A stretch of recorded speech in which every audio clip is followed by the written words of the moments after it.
que c'est régénéré, il faut une certaine marge horaire, peut-être 100 ans, 200 ans. Beaucoup de gens ne vont pas faire 200 ans jusqu'à ça, c'est un bon focal dans notre attention sur notre environnement.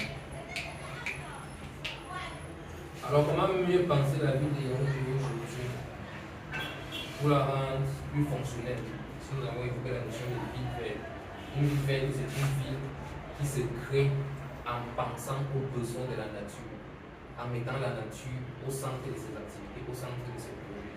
On ne pense pas juste pour notre propre intérêt, mais on pense aussi dans le sujet de la nature. La nature vit, la nature respire. Il y a des plantes autour de lui, il y a des animaux. Le rat, parce que le rat ne s'en sort plus dans la forêt. Même ce qu'il a mangé, il ne trouve plus. Donc il est obligé de se rabattre, et là, vous voyez que ça devient contre la nature. La nature ne veut pas que le rat, il ne sait pas. Son état naturel, c'est la brousse. Mais puisqu'on empiète sur cette brousse, forcément, vous aussi venir nous nuire. Donc, il faut trouver cet équilibre juste là. C'est ça qu'on appelle ici les rondes de villes. Par quel moyen? Création des espaces écologiques dans chaque commune. Création des espaces écologiques aussi, on va revenir sur la cartographie. Création des espaces écologiques.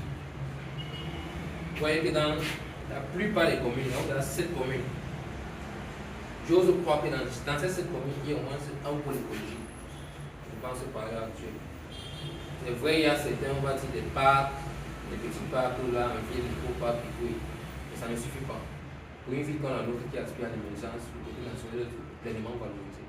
Ça ne nous coûte rien, nous, État camerounais, aujourd'hui, d'implanter au moins dans chacune de ces communes un espace écologique pour conserver le patrimoine naturel de manière à ce que la naturalité reste toujours parmi nous. Et c'est aussi ça qui contribue à améliorer l'esthétique et la qualité de vie. Comme les dit tantôt, on ne voudrait pas arriver à une société qui n'a trouvé que des services, des pièces mécaniques appelées partout. Ce n'est plus la vie, ça devient tout à fait normal. Donc, implantation des sites écologiques dans chaque commune, on pourrait les mettre là, par exemple, là où la tâche humaine est plus accentuée par rapport à d'autres, comme ici, où c'est un peu équilibré. On peut venir ici, le cas camerounais peut venir ici, dans chaque commune, implanter dans ces zones-là un espace écologique. Ça ne coûte pas beaucoup. On connaît bien les réalités de notre pays, on connaît combien d'argent sont passés par jour pour des projets qui n'atteignent jamais la maturation, pour des projets qu'on ne voit jamais. Si on investissait tout cet argent, c'est ce qu'on veut, dans ce type d'aménagement ici, là, on se rendait compte que la naturalité serait un peu plus accentuée, la ville serait un peu plus fiable, plus saine et plus durable, en quelque sorte. Une urbanisation planifiée. Comme j'ai dit tantôt, chez nous, on aménage hors normes. C'est vrai, il y a des normes, on ne les respecte pas. Peut-être qu'on est pour des normes de construction, mais on ne les respecte presque pas. Ils sont peu, c'est là qu'elle est respectée. Donc, du coup, aujourd'hui, tu peux arriver, tu vois un endroit qui a de la verdure, mais demain, quand j'ai acheté, il a commencé à dire toujours et tout.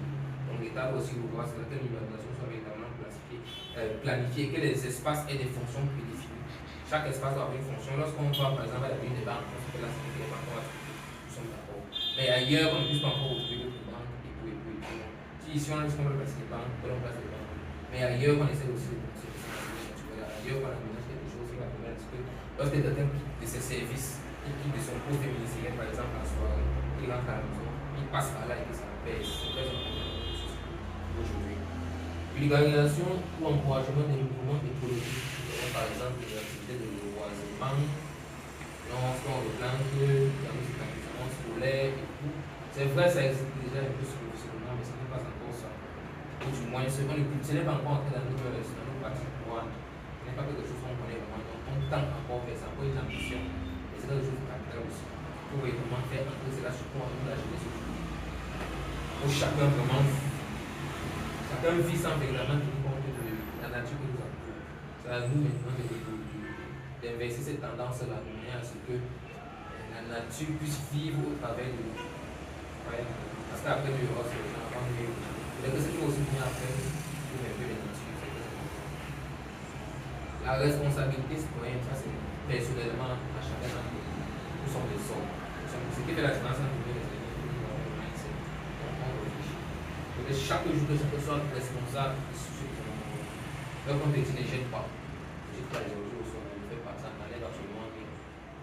Lorsqu'on te dit par exemple, mon concept de où il faut, ceux qui sont commerçants, assainir son milieu de vente, faites-le, ça n'enlève absolument rien.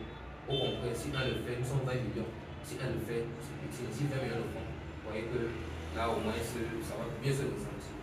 Donc, penser le concept de l'économie en vie, c'est quelque chose de vraiment formidable pour nous, parce que nous voulons quand nous vivons dans une société où tout va en vrille, où on a véritablement accès aux services naturels, on a forcément ces qualités qu'on recherche, et que par moment on a tendance à mentir aux autres, on a même tendance à voyager pour voir la civilisation. Chez nous ici aussi, on peut